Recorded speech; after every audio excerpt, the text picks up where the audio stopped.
I'm Alan Arnold, and this is session 5, Chaos and the Creative Soul.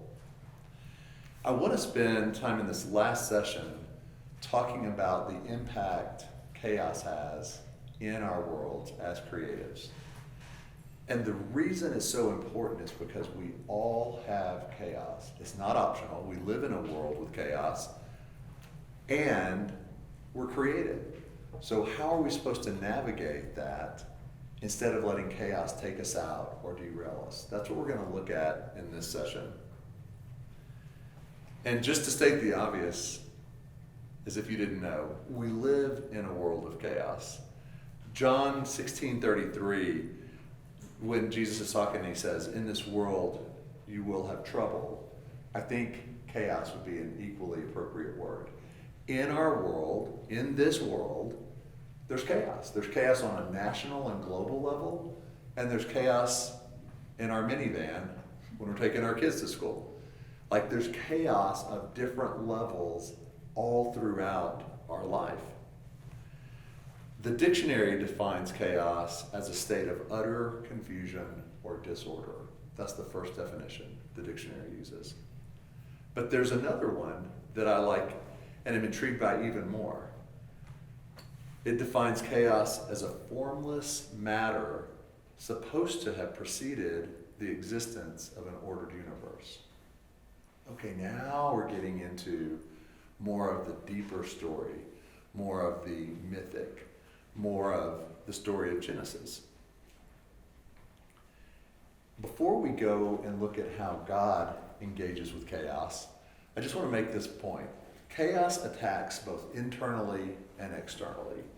It's not just an outer thing that happens, like the car breaks down or the water pipe busts. Chaos happens on a heart level to all of us internally. We all can feel chaotic internally. And a lot of times this looks like waves of confusion, dread, diminishment. It's a loss of hope and a sense of scarcity that starts to feel smothering. Chaos seeks to scatter any messages that have an eternal spark. So in other words, what you're creating in your writing, what you're pursuing in your career, the good that you're trying to do in your family, when you try to pour into your spouse or your children, chaos wants to bring that back into this disordered emptiness. It wants to disrupt, destroy anything that has an eternal spark. So how do we respond when chaos hits? What's our normal way to respond? Well, usually it's one of these ways. Think about yourself in this. We'll try to ignore it. If we don't pay attention to it, it'll just go away. We try to wait it out. I can't tell you how many creatives will tell me, yeah, I'm going to get to this really great idea I have once my life becomes less chaotic. Once it becomes calm, then I'll enter into my gifting. Or we try to avoid it. Some people try to contain it, minimize it. Some try to control it. You may do all of these responses in the course of a week, depending on what the chaos is. Or you may be more likely to be one way or the other. But no matter what our response is, when we go at it this way, we become more chaotic ourselves. If we try to fight chaos, we become, it's like the guy who cut you off in traffic. If you engage and then get ahead and then cut him off and slow down, you're not making a calmer situation, you're creating a more chaotic situation. Or if something happens and you fight against it and it accelerates, or you'll hear people say maybe, lower your voice, you're getting really upset. Right, I'm getting upset because this is happening. You're becoming more chaotic with the chaos. But if you try to wait it out or pretend it doesn't exist, things get more chaotic too. So passive or aggressive doesn't seem to be the answer to chaos. I'm going to show you some things to do with chaos that aren't any of those responses. But know this, your creativity will be opposed. Whatever you do, if it has a spark of the eternal, it will be opposed.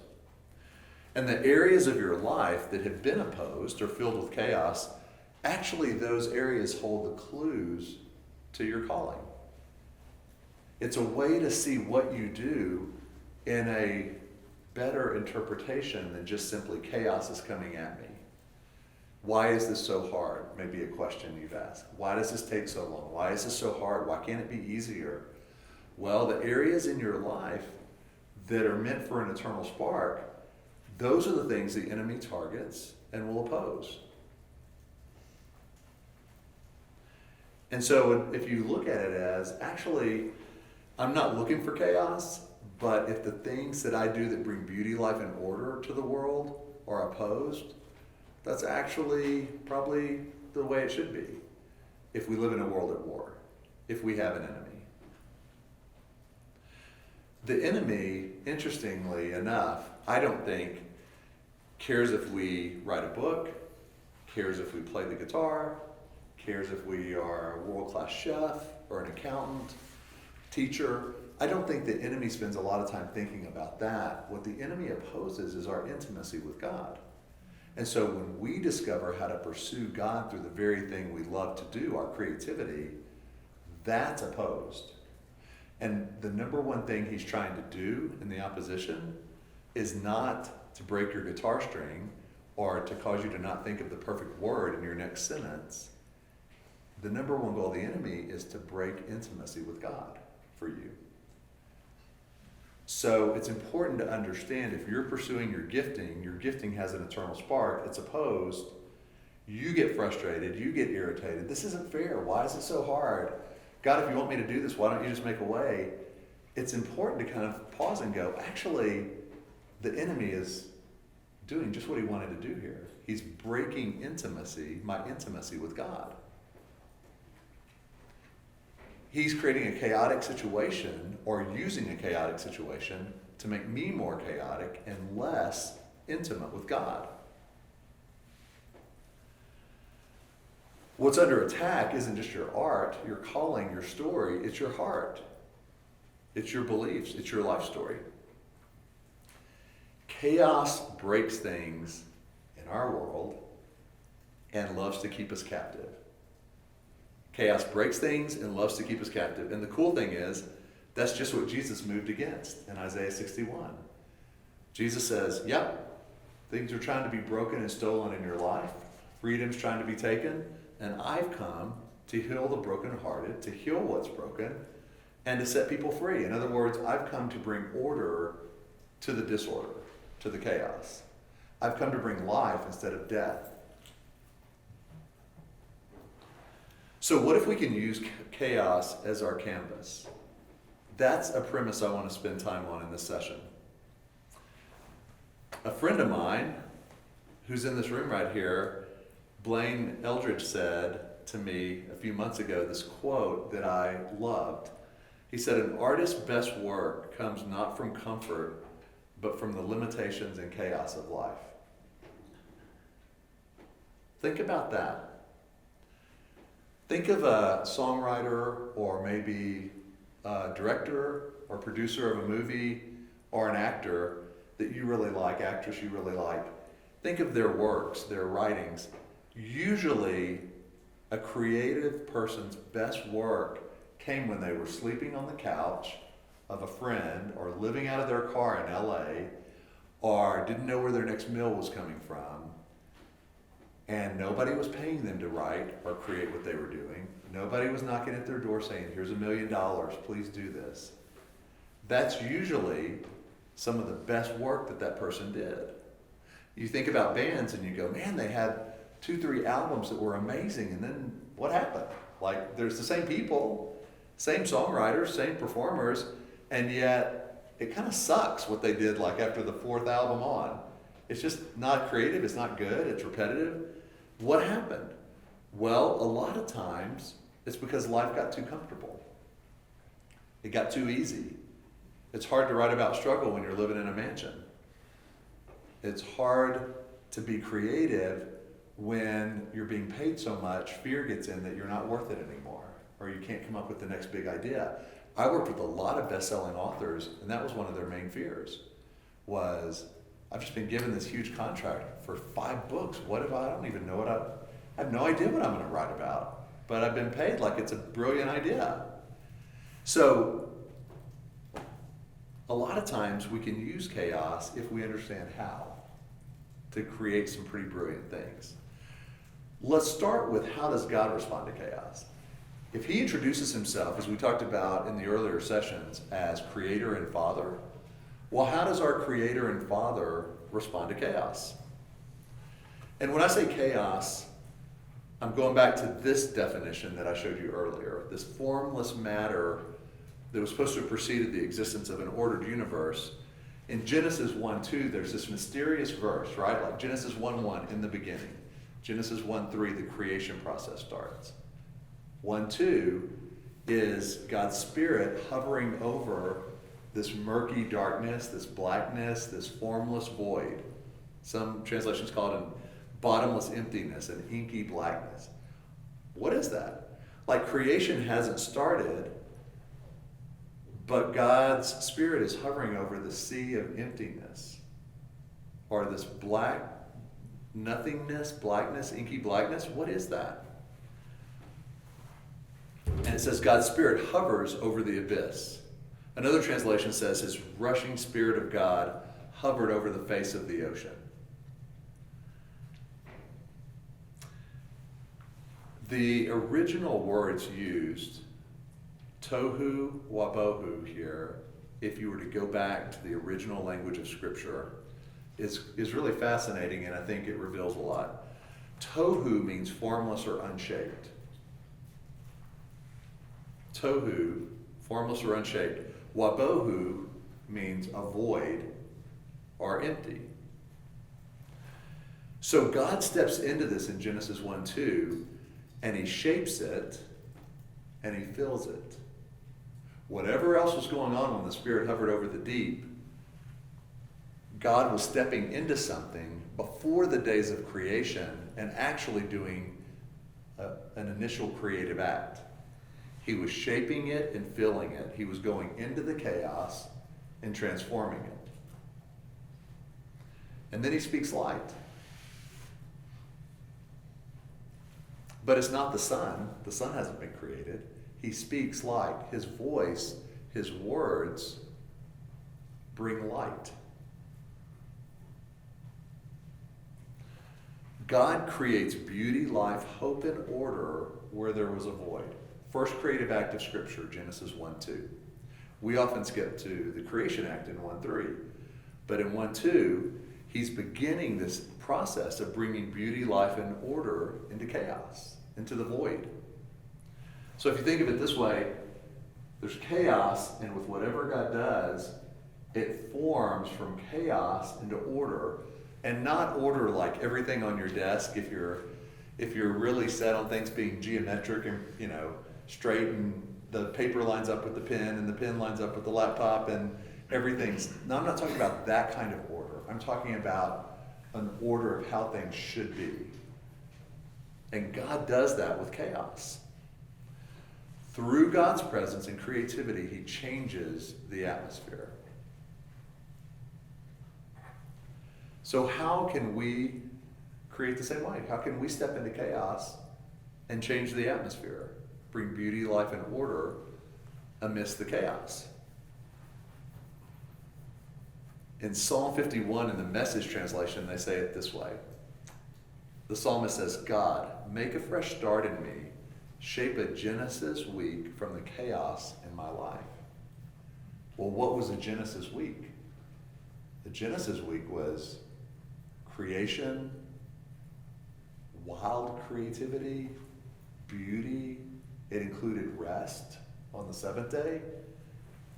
So God, take the chaos in my life, and basically the psalmist is saying, let me shape with my creativity, with my words, with my heart, a week from the chaos, a week of beauty, 7 days of life, hope, just like you did in creation. That's our goal with chaos. And just as a reminder, it's through God's presence and his creativity that he changed the chaos that he created. It's not something he just did. It was, he breathed it into life. So creation is coming from God's presence. Who he is breathing out into nature, the animal kingdom, Adam and Eve. It's his presence. Adam and Eve are who they are because of who God is. That's what, in our creativity, we're invited to do. Is not just make something brilliant, but it's to make something that somehow reflects our journey, our heart, our intimacy with God. So there's the definition again, and I just want you to see how it ties into the way God created in Genesis. And think of it this way, you're bringing something new into existence where there's a void, an emptiness.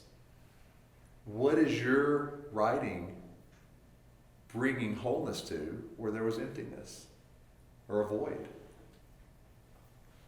With God, we create in the void and empty places by reshaping them and filling them with light. We get to speak light. Your manuscript is, in a sense, whatever it is, your creativity is saying, let there be light here. Let there be light here. Let there be light on hopelessness. Let there be light on scarcity. Let there be light on death. Let there be light. And the light comes because of your journey with God and what you're birthing through this intimacy with him. God's chaos theory, if you want to call it that, is an invitation to bring order from chaos by changing the atmosphere with him. We bring order into chaos by our creativity and presence. So, a question for you to write down and think about is, what part of the atmosphere were you born to change? What does your presence on earth? Yes, you matter to God. Yes, you matter to some others. But how would the world be different if you weren't here? What are you being called to do to change the atmosphere? And remember, creativity is not some gift reserved for the elect few. A stay-at-home mom changes the atmosphere of the home every day through her presence and her creativity. A barista does. An architect does. A teacher does. A student does in a classroom. All of us are creative because our Father is the creator. So how now are we going to step in and change the world around us? It's not pressure, it's invitation. It's initiation. The chaos you're going through now, I would say, a way to look at it is it's likely the canvas for your next creation. I'm not saying in an autobiographical way, but I'm saying in an ideal way. The chaos you're going through now has some ingredients that can be used for your next project, your next story. Why? Because it's the journey you're on. And God will use that journey if you'll step into it with him and allow yourself to be initiated and changed. Because remember, the best journey our art can take people on is the one we walk first. A lot of times, we'll want our creativity to do something that we haven't done, and I love how the blank page just stares at us and says, no, you go first. You go first, and then write it. I'll be there with you when you want to write it, but you go first. You start that journey. Order, here's a key thought. Order is not what you need before you can create. Order is actually part of what you're invited to bring into existence. You're invited not to wait for order to come. You're invited to change the atmosphere and bring beauty and life and order through what your unique journey and gifting with God is. And with him, you can change the atmosphere in ways you probably didn't even think were possible. Now, I'm going to just show you this bullseye quickly, and let's go through this because I think it's a good graphic. So if you want to draw a bullseye, or if you're on, just use it as a visual from here on when you think about this. The middle of a bullseye is the place you want to be. It's the sweet spot you want the dart to go to, and it's where we want to be. And in this bullseye, the sweet spot is with. Everything as a creative you do, let that be the origin, the center point, is with. That ought to be the word that you're always asking yourself. Am I doing this with God? Yes, God's always with me, but am I actively doing this with him?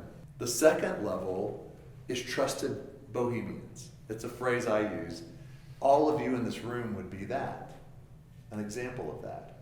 We're here today pouring into each other through a topic of creativity.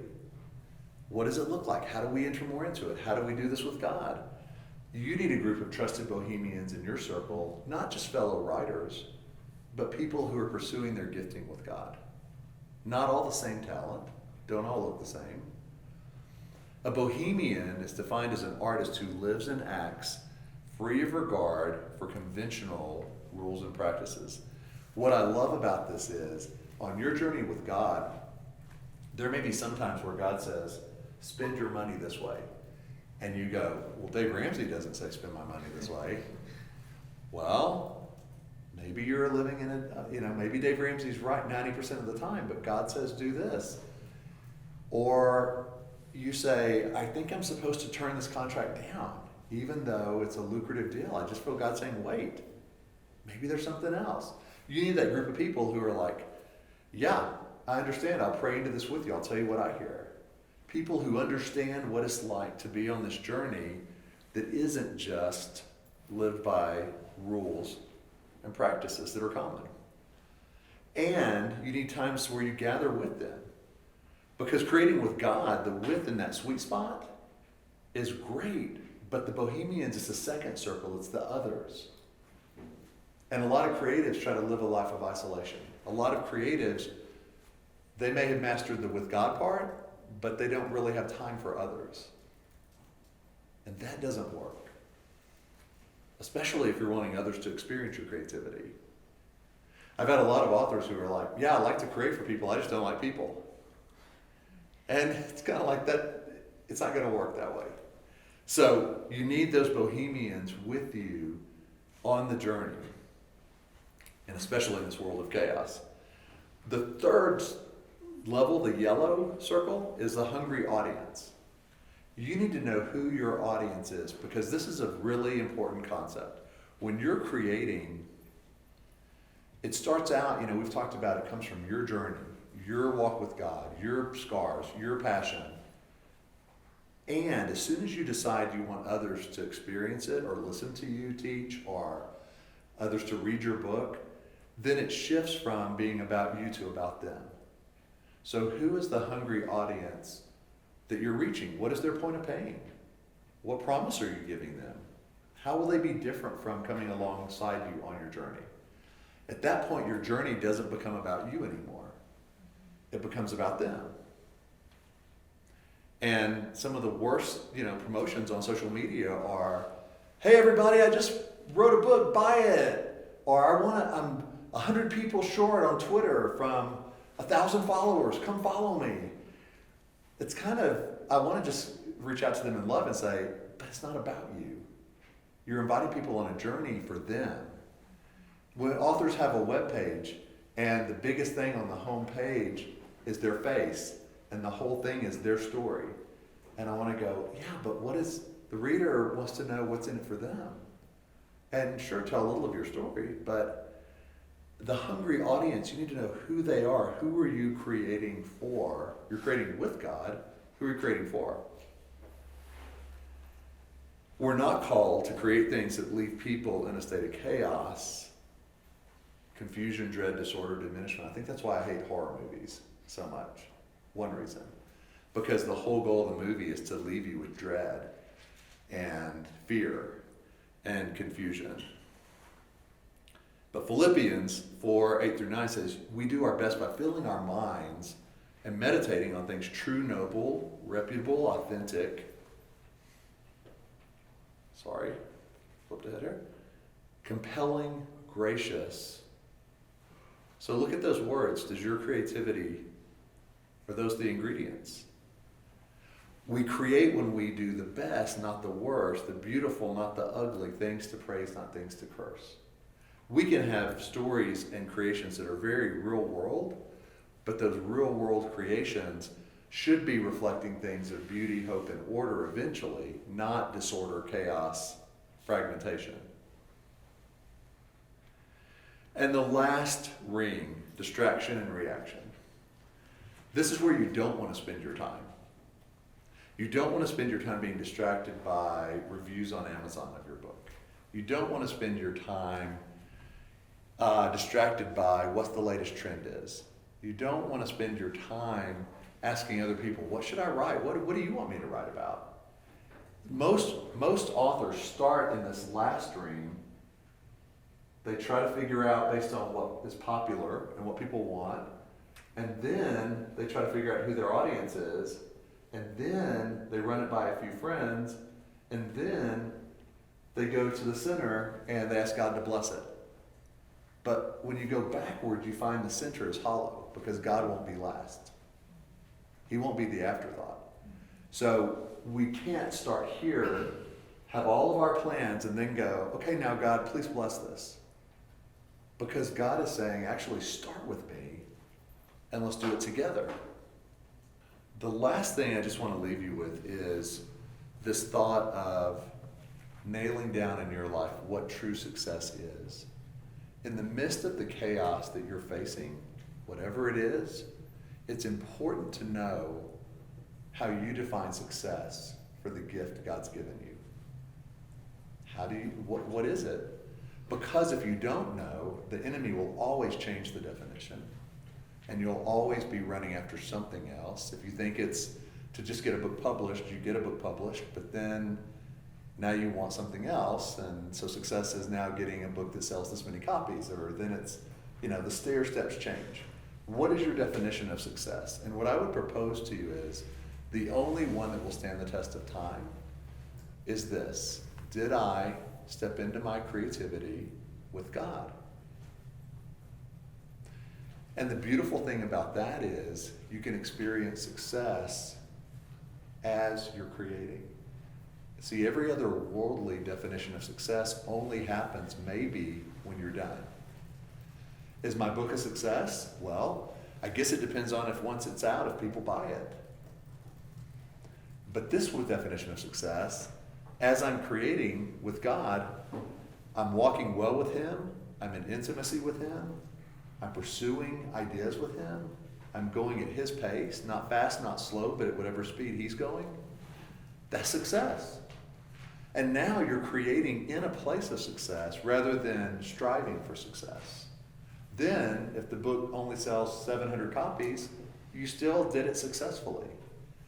And if the book, on the other hand, sells 500,000 copies, but you did it in your own striving and own strength, that's not really success on an eternal measure. So, a great definition of success is, did I do it with God? And if you nail that down early and pursue that early, what you give birth to will be an entirely different creation. And when chaos comes, the answer isn't avoid it, fight it, run from it, wait it out. The answer is step into it with God, just like August Rush did in that scene.